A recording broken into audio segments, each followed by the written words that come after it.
السلام علیکم قاری صاحب۔ جی وعلیکم السلام ورحمۃ اللہ وبرکاتہ۔ قاری صاحب، آج کا جو موضوع ہے وہ یہ ہے کہ بچوں کو قرآن پاک کس طرح پڑھانا ہے تاکہ وہ سمجھ پائیں، اور اسی ٹاپک کو لے کر میرے کچھ سوالات ہیں جو تقریباً ہر ایک پیرنٹ کے ہوں گے جب بھی وہ قاری کو بچے مطلب پڑھانے کے لیے لے جاتے ہیں یا آن لائن پڑھاتے ہیں، تو ان کے مائنڈ میں کچھ ایسے سوالات ہوتے ہیں جو وہ آنسر جاننا چاہتے ہیں۔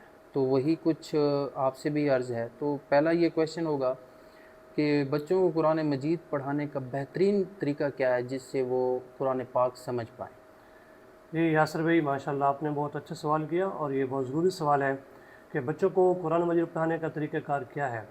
دیکھیں، ابتدائی میں اگر بچے کو قرآن مجید کے الفاظ کے، حروف کے مخارج اور صفات بتا دی جائیں اور ان کو ان سے آگاہ کر دیا جائے تو بچے کا مستقبل سنور سکتا ہے۔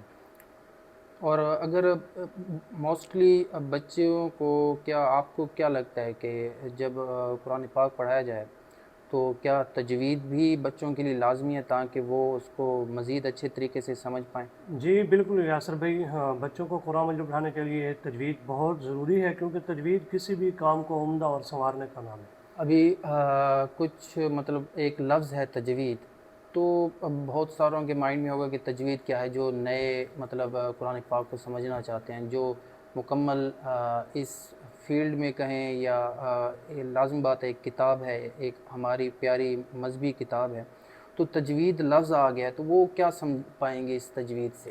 دیکھیں یاسر بھی، تجوید قرآن مجید کو خوبصورت اور عمدہ کر کے پڑھنے کا نام ہے۔ میں آپ کو ایک مثال پیش کرتا ہوں کہ مثال کے طور پہ ایک لفظ ہے قلب اور ایک ہے قلب۔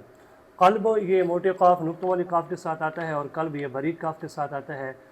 جو موٹی قاف کے ساتھ قلب آتا ہے تو اس کا مطلب ہے دل، اور چھوٹی قاف کے ساتھ جو قلب آتا ہے تو اس کا مطلب ہے کتا۔ اب آپ دیکھیں، جس کو قاف اور کاف میں فرق معلوم نہیں ہوگا تو وہ بچہ کیسے فرق کر پائے گا؟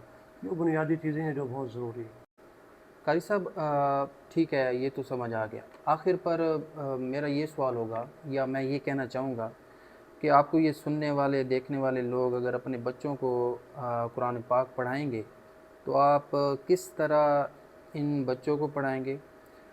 کیونکہ پڑھانا تو سب جانتے ہیں، آپ کس طرح سمجھاؤ گے یہ کویشچن ہے۔ کون سے ایسے طریقوں کا استعمال کریں گے جس سے ایک عام بچہ قرآن پاک تجوید کے ساتھ پڑھ سکے؟ جی یاسر بھائی، ماشاءاللہ آپ نے بہت اچھا سوال کیا۔ آج کل بچوں کا یہ بہت ایشو آ رہا ہے کہ بچوں کو سبق سمجھ نہیں آتا یا طریقہ کار ان کو سمجھ نہیں آتا۔ تو دیکھیں، ہمارا پڑھانے کا طریقہ کچھ مختلف ہے۔ وہ یہ ہے کہ ہم سب سے پہلے بچے کے نفسیات کو دیکھتے ہیں۔ ہر بچے کو مختلف طریقے سے پڑھایا جاتا ہے۔ ہماری کوشش یہ ہوتی ہے کہ بچے کے نفسیات کو سمجھ کر اور اس کو اس کے نفسیات کے مطابق پڑھایا جائے۔ تو جب آپ بچے کو اس کے نفسیات کے مطابق پڑھائیں گے تو انشاءاللہ بچے کا مستقبل سنور سکتا ہے۔ ٹھیک ہو گیا۔ تو اگر مطلب قرآن مجید بچوں کو پڑھانا ہو یا قرآن بچوں کو سمجھانا ہو تو اس کی ابتدا کہاں سے کی جائے، کہاں سے شروع کیا جائے کہ ایک عام بچہ ہماری یہ مذہبی کتاب پڑھ سکے، اس کو سمجھ پائے، تاکہ وہ جب بھی کوئی لفظ پڑھے تو اس کو سمجھ آ جائے کہ یہ لفظ اس طریقے سے لکھا پڑا ہے، اس کو اس طریقے سے ادا کرنا ہے؟ تو کہاں سے بچوں کے قرآن پڑھانے کی ابتدا کی جائے؟ جی یاسر بھی، ماشاءاللہ آپ نے بہت اچھا سوال کیا۔ اس کا جواب یہ ہے کہ دیکھیں، بچے کو ہمیشہ قرآن مجید جو شروع کروایا جاتا ہے وہ نورانی قاعدے سے ہی کروایا جاتا ہے، اور نورانی قاعدے سے ہی کروانا چاہیے، کیونکہ دیکھیں، نورانی قاعدہ انتہائی ضروری چیز ہے۔ کسی بھی عمارت کو آپ کھڑا کریں گے تو کوشش آپ کی یہی ہوگی کہ اس کی بنیاد مضبوط ہو۔ نورانی قاعدہ جو ہے یہ قرآن مجید کی بنیاد ہے، اور بنیاد جتنی مضبوط ہوگی تو قرآن مجید پر بچے کو اتنا عبور ہوگا تو بچے کا مستقبل سنور سکتا ہے۔ چلیں ٹھیک ہو گیا۔ مطلب یہاں تک تو دیکھنے اور سننے والے سمجھ چکے ہوں گے کہ قرآن پاک کس طرح پڑھائیں گے، آپ کس طرح سمجھائیں گے، اور کون سے طریقے یوز کیے جائیں گے جس سے ایک عام بچہ قرآن پاک پڑھ سکے، لفظ کی ادائیگی کر سکے۔ بہت شکریہ قاری صاحب، جزاک اللہ۔